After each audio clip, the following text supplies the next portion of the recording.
In today's video, I will teach you how to make a wooden engraved logo in Photopea. Let's get started.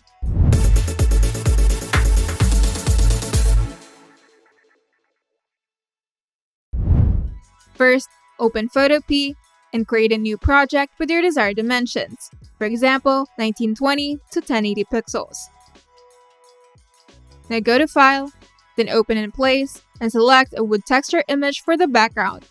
Then use the Move tool and Free Transform tool to resize and position the texture to fit the canvas.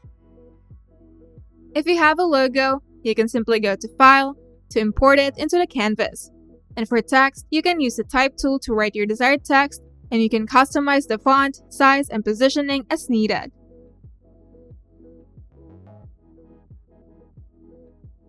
Now select the logo or text layer.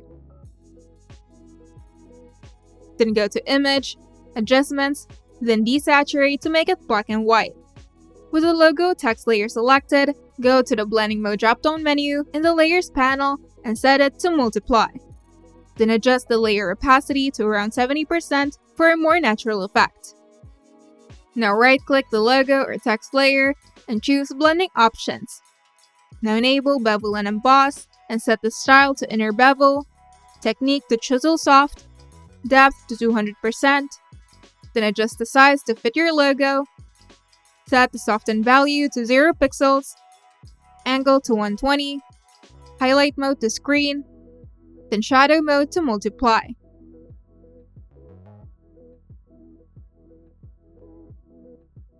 Then click OK when satisfied. Then duplicate the wood texture layer and drag it above the logo or text layer. Then right-click the wood texture layer and choose Clipping Mask to apply it to the logo or the text.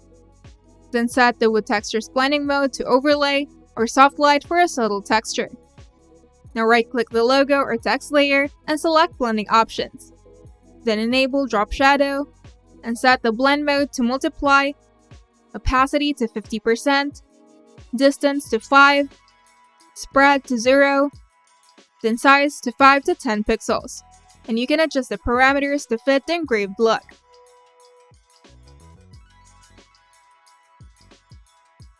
Now adjust the opacity of the logo or text layer to blend it more naturally with the wood texture. And once you're satisfied, you can save your project as a PSD file for future edits. Then export the final design by going to File, then Export As, and selecting a format like PNG or JPG. And you're done.